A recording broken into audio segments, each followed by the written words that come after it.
Hello, everybody. Welcome back. This is Rifles on the Ardennes by Tiny Battles Publishing.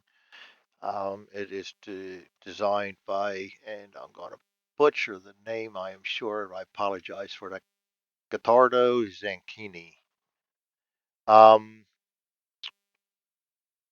this is my version of the Vassal module, which I may or may not ever make production. I haven't yet asked the current maintainer if I could put my version of it up there. I What I've done is redone. I've added zones, redone the art to add my. Those of you who know my modules know I like the rounded corners and the kind of the 3D effect that I put into things. So I've done that. We can drop off cover on all these guys. I modified. There we go. I modified the save game to suit my I had to make a change, and of course, it never works very well. I've modified the roll on here to tie it into the dice roll up here so that it doesn't mess with the name. So when you move these guys into the different stripes, you'll have a good log of it. So it should start a log up here. Load log, file, start game log. Where is that? Begin log file. There we go. Let's do that. And so you should have some kind of a log as what to do on that. It'll even if you're it'll help you keep track of where your stuff are. Just be an anal maybe. And so the if before if it was keeping track of the roll, and so what I've done is I've tied it into the dice roll up here and used that as the input for a dynamic property to make um, the dice roll on each individual soldier so it doesn't mess with the name anymore. So I could rename them all nothing. Anyway, let's start from the top. Action dice, move them closer over here like the dice first, so they'll just roll like that. I may put a little more information in there as an action dice roll, etc. The regular D6 will roll on the hotkey of F1 now. I use that hotkey to activate all the dice on the individual soldiers. Um, Actually, if I did my job right, this group's going to move forward, say this group's all going to fire, we're going to roll all of them. As you see, it gives you a log of the leader rolled a 6, KM LMG rolled a 2, and C rifle. I'm going to probably change that around too. I don't really like the plus on there, but I'll get some ideas on that and do that later.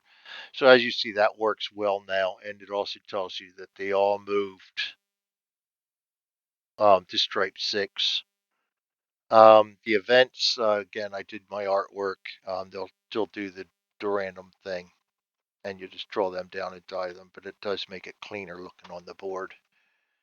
Gives me the rounded corners. The markers, I've combined a lot of these, and I like a lot less on my toolbar up here because I like as much game space as possible, especially when playing on a laptop. So I combined the vein terrain markers and the status markers into one header up there. You just bring them down. I did also add in the barbed wire, as you can see right there, and the bridge. And I'm not sure if there was anything else in there that was not added. So they should all be in there now. And for status, you can use these if you so desire. Just drag them down. But again, they've all got the rounded corners and stuff now. Delete them out. Same for the units, German. Um, as you can see up here, all of them. And oh, speaking of units, I did add hand grenades. So if I hit the plus button, I'll add 2 hand grenades to him. And I only made it 2 because that's all they're allowed. So actually, I want to go back and subtract one of them because each of these guys I rolled for only has 1. But they're all nation specific. So you know what? If I go back to the Russians, and I didn't check on that. Max 2 grenades to 2 grenades, yes. Oh, you know what I didn't do was the anti-tank grenade for the Russians. I got to do that. Hmm, glad I did that. Max 2 grenades per unit, so they at least I don't have to change that.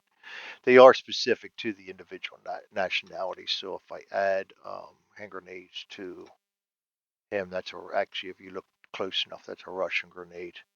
I have to do the Russian anti-tank grenades, so I will do them. Same for the U.S. You get the pineapple in there. I just everything else here is the same. Missions didn't touch them, left them the same. Unit rosters, I did change these, so no longer use the spreadsheet. You just enter the information as I do all my logs. Nice and simple. If you're done with the log and you need to make another one, you can go ahead and save that log as a PNG and then clear. I'm not going to clear it because I don't want to clear this out yet, but fill that in. Some of this stuff is selectable, so you can select, say, all the different nomenclatures that I could find in there. And if you don't find the right one, you can always just enter it. So that's available too. Um, Equipment, select equipment, which would be just grenades. And actually, I got to make that anti-tank grenade also in there. So notes to myself as I'm doing this, I test anti-tank grenades for Russians. All right. Let's see what else do we got here. Player's aid didn't touch that. And I just changed the icons to my standard ones that I didn't come up with on my own. I think I got them from maybe one of Joe Toppin's um, modules. I do not profess to be an artist. I do take them from whenever possible from where I find them online. And that's basically it. So discard that. And there you have it. That's the overview of this module. I'll make a couple of changes because, as I said, I got to put the anti-tank grenades in there for the Russians. And that is it. I will see you guys later. This is Rifles in the Ardennes by Tiny Battle Publishing and designed by Gottardo Zanchini. Thanks for joining me. We will see you all next time.